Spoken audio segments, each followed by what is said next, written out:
قیامت کے دن برے دوست پر افسوس۔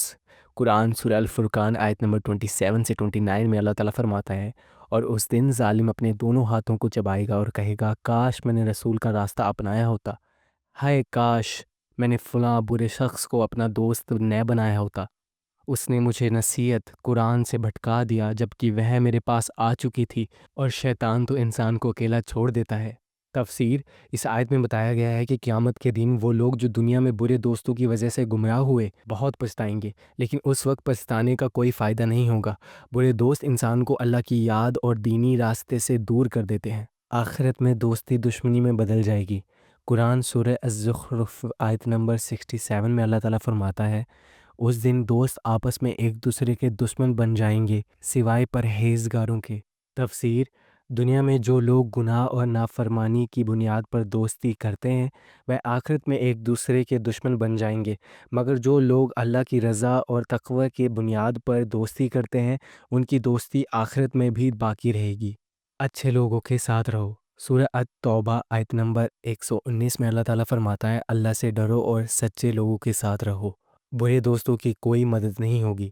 سورہ البقرہ آیت نمبر 254 میں اللہ تعالیٰ فرماتا ہے، اے ایمان والوں، جو کچھ ہم نے تمہیں دیا ہے اس میں سے خرچ کرو، اس سے پہلے کہ وہ دن آ جائے جس میں نہ کوئی سودا ہوگا، نہ دوستی کام آئے گی اور نہ کی کوئی سفارش چلے گی۔ سورہ التوبہ آیت نمبر 23 میں اللہ تعالیٰ فرماتا ہے، اے لوگو جو ایمان لائے ہو، اگر تمہارے باپ اور تمہارے بھائی دین کے مقابلے میں کفر کو پسند کریں تو انہیں اپنا دوست نہ بناؤ، تم میں سے جو انہیں دوست بنائے گا تو وہی ظالم ہوگا۔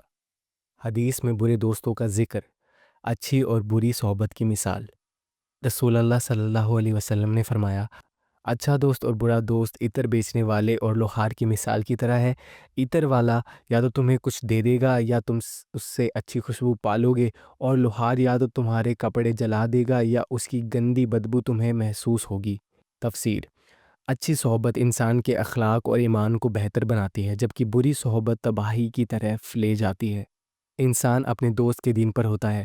حدیث: رسول اللہ صلی اللہ علیہ وسلم نے فرمایا، انسان اپنے دوست کے دین پر ہوتا ہے، اس لیے ہر شخص کو چاہیے کہ وہ دیکھے کہ وہ کس سے دوستی کر رہا ہے۔